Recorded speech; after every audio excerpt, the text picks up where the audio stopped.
Like our TV that we have now costs less than half if you buy the same one, same size, same brand. Well, the crazy thing about that is you can't buy the same one now. The one we would get now is exceptionally better. Yeah. For And half still the half cost. the price. Yeah. Yeah. I hope by the time this comes out, this is an issue that has not been beaten to death, but I feel like it must be discussed. How is it that nobody in Oregon knows how to pump gas? This is Thank you. This is amazing to me. First of all, I didn't even know that you couldn't pump your own gas in Oregon. Neither did I. Yeah, me you neither. can't in several states. Like I think New Jersey is one of them. You I can't didn't know pump your this own was gas. a thing in the world. Period. Yeah, I had no clue. But it's as if they've. I mean, this just baffles me. I don't know that I've ever even been to a full service gas station. I have, but it's been many, many years. I was very young. There was one here in town. yeah, for a there long was time, one here in but it town. was the gas was like 50 cents higher than everyone Yeah. else. So. So nobody used it. But now, obviously, what you see online, you never can tell what is real and what is Photoshop. Mm-hmm. But if half of these pictures that I'm seeing are real, I don't like. It's just blowing my mind what I'm seeing. Like people holding it like outside of the car. Like, how have you never paid And- attention to the person who has been pumping your Or gas? have they never left the state? Yeah, exactly. That's the other thing I was Yeah. thinking too. Have you literally never left the state? Which I suppose it's possible. Yeah. Oh, yeah, it's But- possible.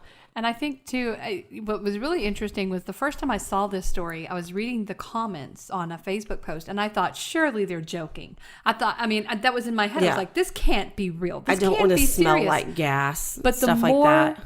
the more I read, the more I realized, no, this is not fake. This is real, and these people really don't know how to do this. Yeah, one of the big complaints was, "I'll get it all over me. You're doing it wrong." You're doing it Yeah, wrong. somebody tweeted, somebody famous tweeted about how it's the experience of pumping your own gas and how they were exhausted when they got through with it and they smell like gas and they had. I'm like, what are you talking about? The only time I ever smell like gas is if I have to use a gas can because I ran out of gas. And the new gas cans that have these special little things in them to make it where they don't have emissions come out of them, they don't fit in the little hole. So you have to take like a pin or something and push that little hole open so that it will pour into your gas can. And sometimes I'll get a little bit on me.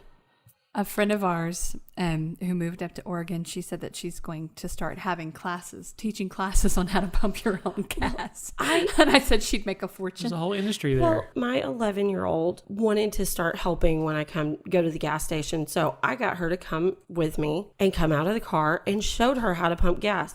I remember being a kid and my mom showing me how to do it so she wouldn't have to get out of the car when it was cold.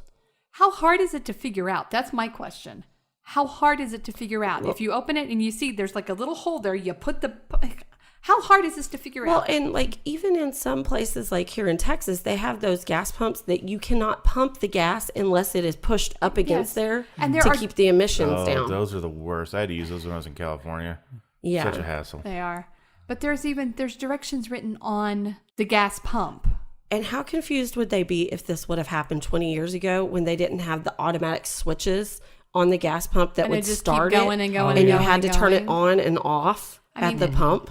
And I assume, because our pumps have instructions on them, so I assume that they would have similar instructions written on the pumps up Or there. in this time where like they're making this law happen, and these gas stations that have had to have attendants, why not have someone out there helping people so that your establishment doesn't get exploded? Here's the thing about it.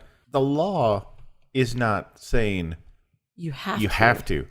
It is, we are now allowing self-serve gas stations. In counties less than 40,000 people. Yeah, in smaller Oh. It's rural still areas. smaller rural. So, I mean, it's not even big cities, So but it's just, I found a news article. I would like to read some of the comments. yes, please do. That's what I was looking for. I don't even know how to pump gas. I am 62, native or Oregonian. I say, no thanks. I don't want to smell like gasoline. This one starts off well, and then in the second sentence takes a one-way trip to Crazy Town. No. Disabled, seniors, people with young children in the car need help. Okay, so that kind of makes sense. Elderly, people with young children. I could see Although the young children are probably strapped in and they're not getting out. Whatever. that. You know. Now, shoot. Not to mention getting out of your car with transients around and not feeling safe. This is a bad idea. Grr. Okay, so I have been in some pretty sketchy places at night, like leaving clinicals when I was in school. There's this gas station that's right there, and it's the ghetto. And In the ghetto. And I've gone, I'm going to run out of gas if I try to get to the next gas station. And I've had moments where I felt unsafe. But you know what you do? You go to the next gas station. You try to find some place that's not in the ghetto with a bunch of transients around. Or if there are, get out, start your gas thing, get back in your car and lock the door. So one more, and then we'll move on, because this is the best. He says, I have lived in this state all my life, and I refuse to pump my own gas. This is a service only qualified people should perform. I will literally park at the pump and wait until someone comes and pumps my gas. What a bunch of special snowflakes. You'll literally be sitting there a while. Okay. I don't mean to be judgy, but I'm kind of being a little bit judgy in the situation. Okay, It's kind of hard for me to not be. I'm reminded of a Cards Against Humanity card that's like blank is a slippery slope that leads to blank. And they're thinking like being allowed to pump your gas is a slippery slope that leads to you never get to get anybody else to pump your gas for you ever again. And you're going to be in trouble if you don't. It's like, I feel like they think that being allowed to pump your own gas is going to end up in mass hysteria and chaos. I mean, dogs and cat living together. But I don't know, dude.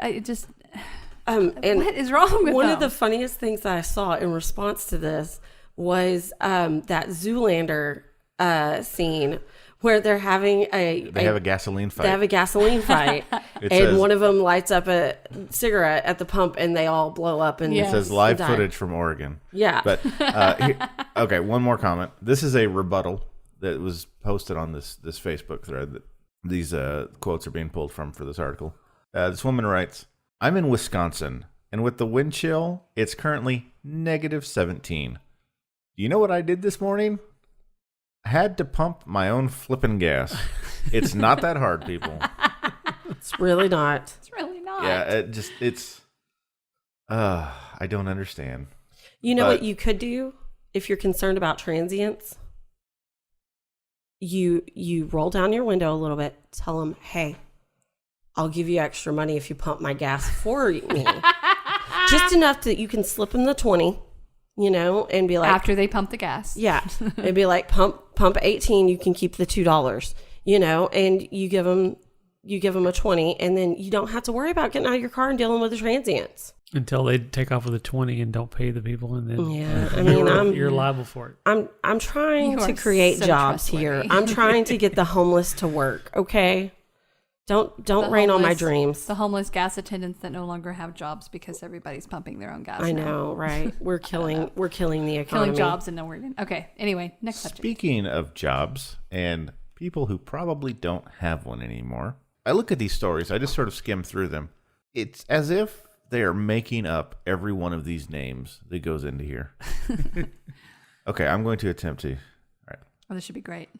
Nimi Bautista of Sacramento, California, will not be posting a 5-star review to Amazon this holiday season, following not one, but 2 alarming experiences. On November 28th, Bautista returned home to find a pile of what he thought was dog poo at the end of his driveway. But after reviewing his security camera footage, he discovered the poo perp was in fact a contract delivery driver for Amazon. Oh my God. Bautista watched as the female driver squatted by the side of the truck, partially concealed by the open door, and left her mark.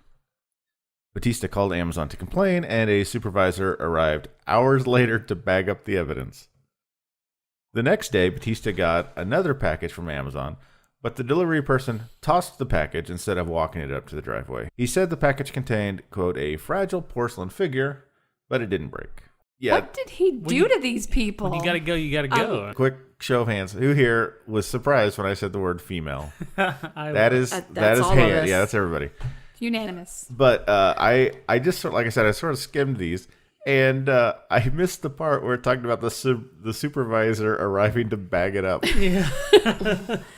I guess you got to clean up after your pets. Well, it makes me wonder, was the other driver that threw his package, was it the same driver?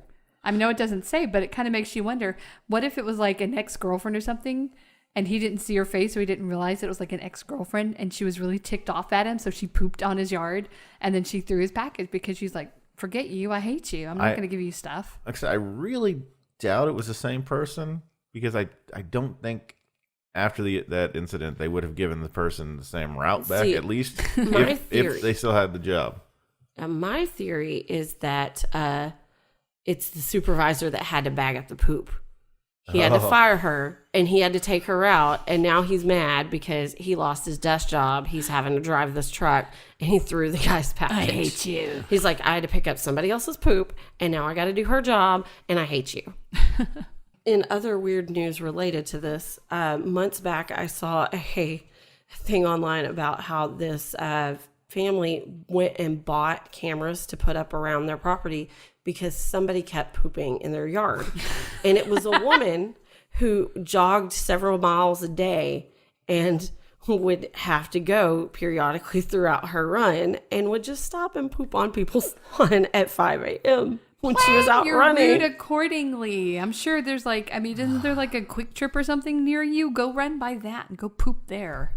Good Lord. People pooping in other people's yard.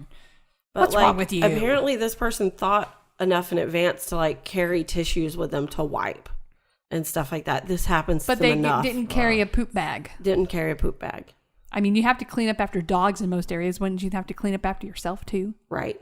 Ew. That seems so much worse, though. Yeah. It's really not when you think about it, but it seems so much worse. She's intentionally, consciously pooping in people. She knows she's going to have to You're poop. walking around with a bag of poop, and, somebody who happens to walk by and see that think, oh, well, it's they cleaned up after their dog, but they don't have a dog. Whereas, and then, I don't know, just the idea that that's their poop is so much worse. You know what? Most people have trash cans, on their curb or nearby. Just chunk it in the Have trash. you ever tried to poop in a trash can? It's really hard. Onward and upward. Hey, one more weird news story. A suburban parking lot in Calgary, Alberta, Canada, has been the scene of repeated crashes as drivers there can't seem to avoid the Sage Hill Rock. This large boulder surrounded by yellow cement curbs. At least 3 photos of cars that have collided with the rock, 2 hung up on it, and a third tipped over on its side, were posted on social media over the weekend in early December.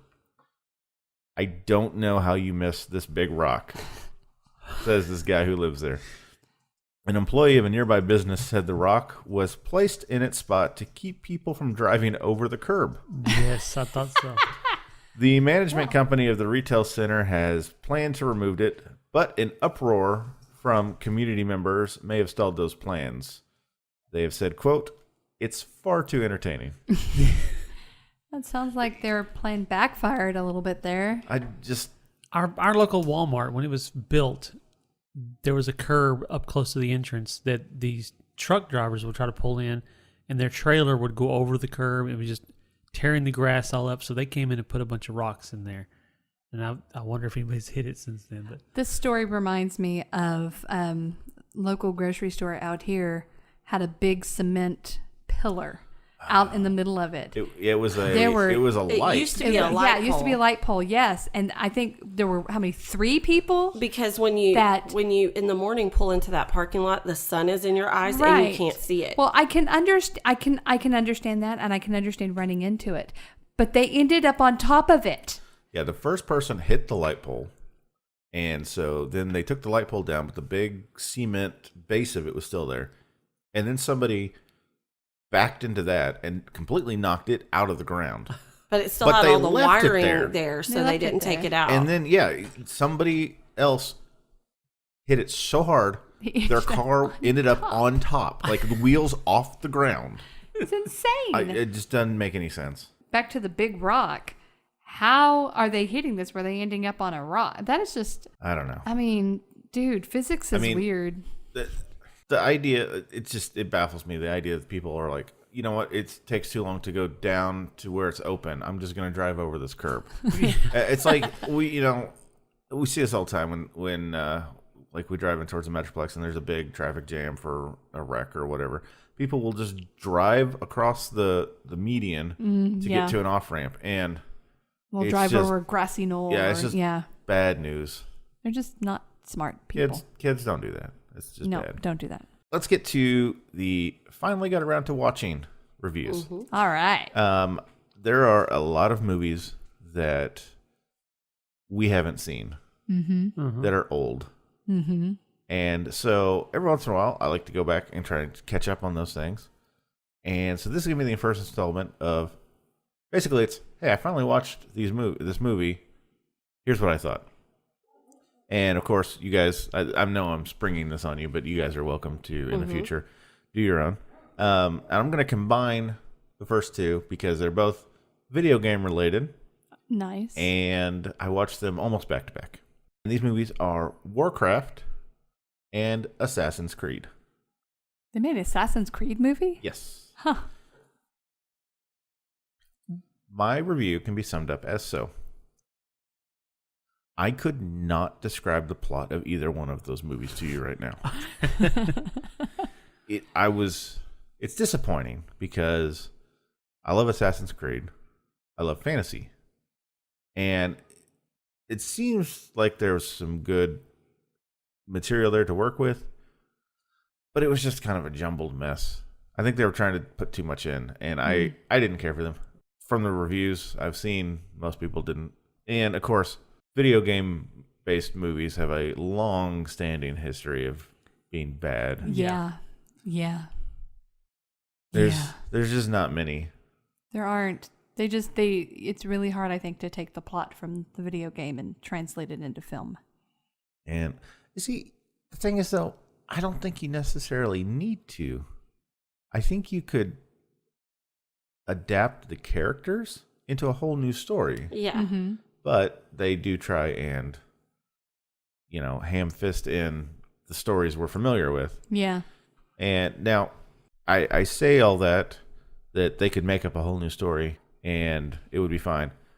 The exception to that is if they ever make a BioShock movie, it needs to follow the story because that story was perfect. Yeah, absolutely. I agree with that. So I think one of the very few, actually there's two of the very few video game related movies that were successful, at least in my eyes, were Resident Evil, the original Resident Evil, and Silent Hill.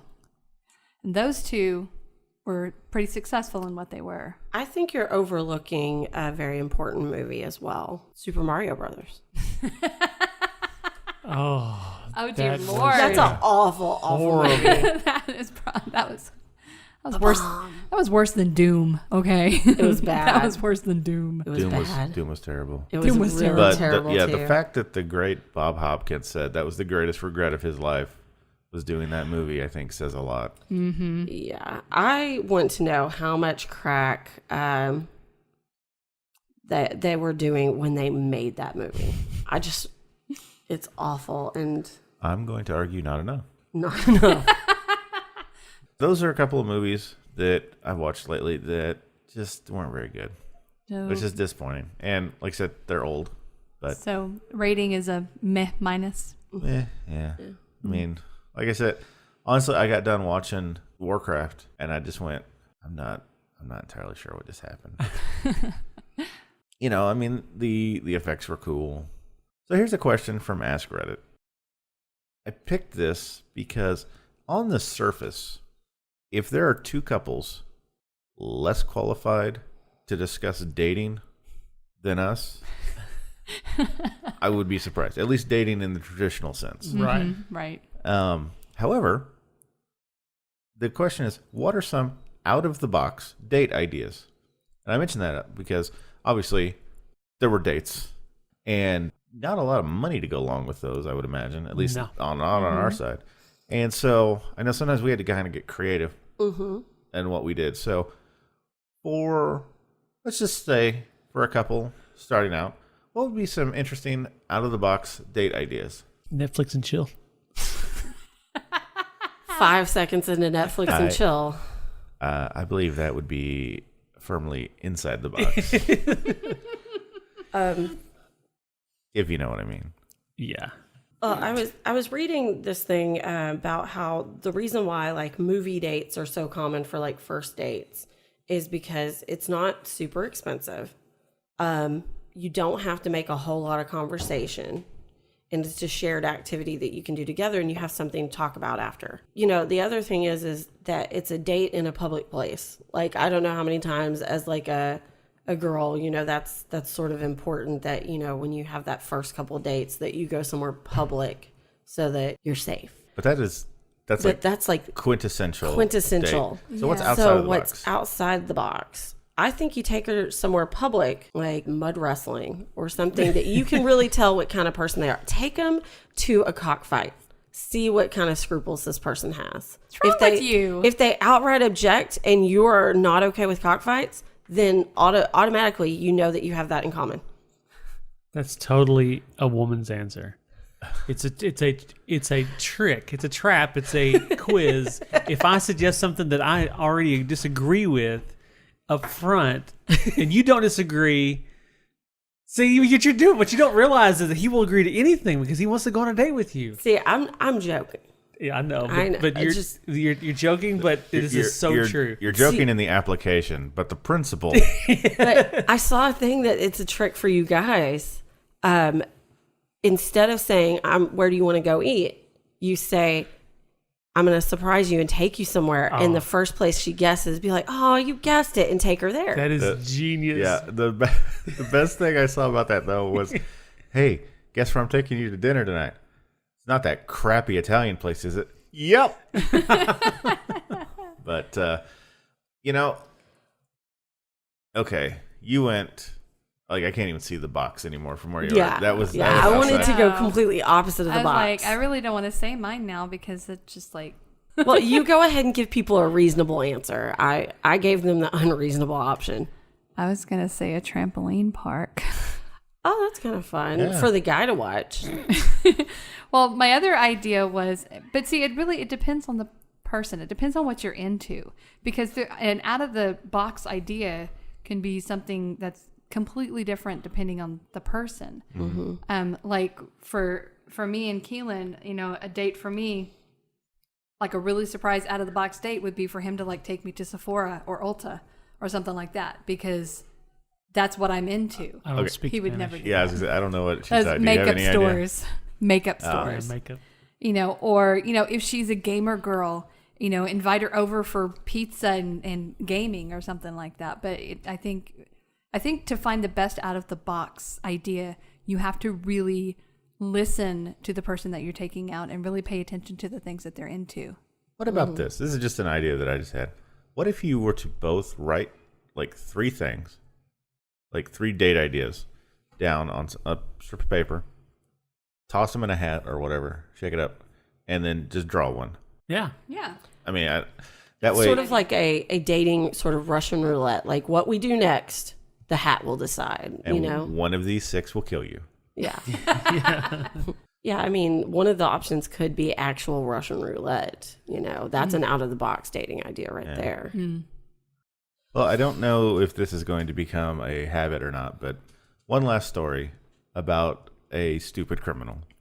Yay. Burglary suspect and career criminal Shane Paul Owen, 46, of South Salt Lake, Utah, was on the run from police on October 24th when he dashed into a vacant church. A Salt Lake City SWAT team held a standoff at the church for more than 6 hours until he called 911 to say that he was locked in the church's boiler room and couldn't get out.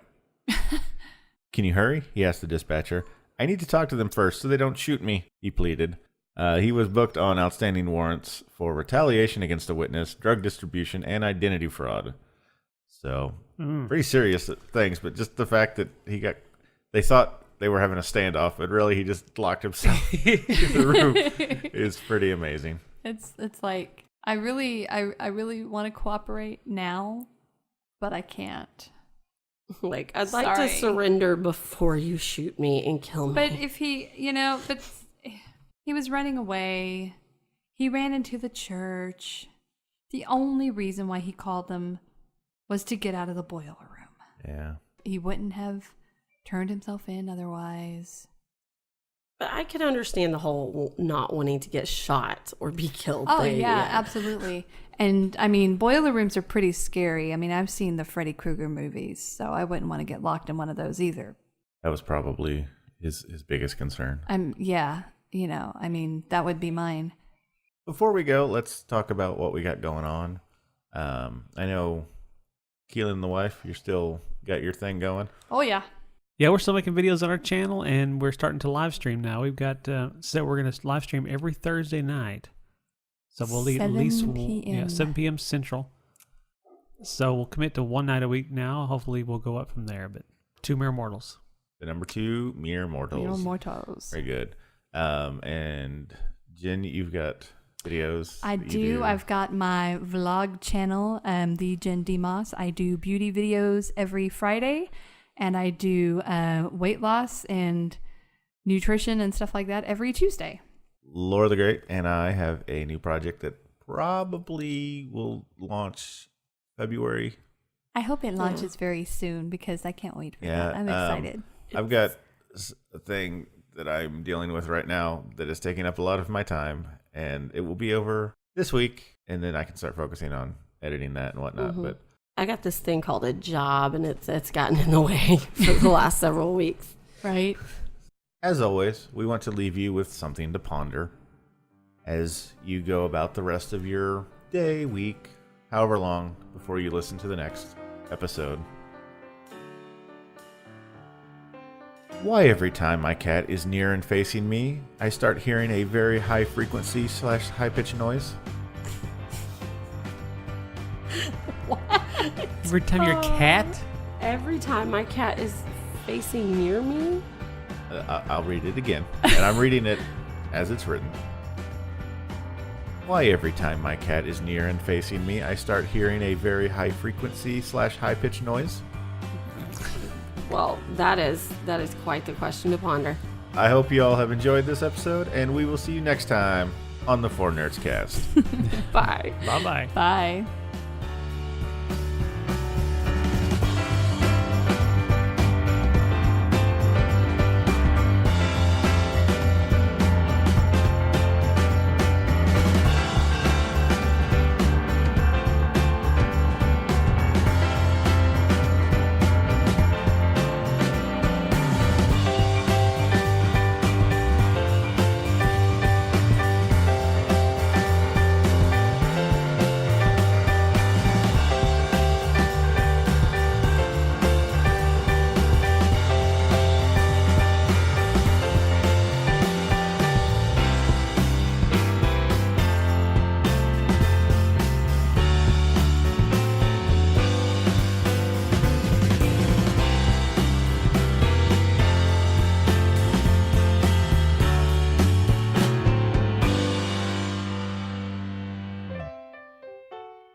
Something about a Lamborghini. I'm a blonde Lamborghini is what it sounded like to me.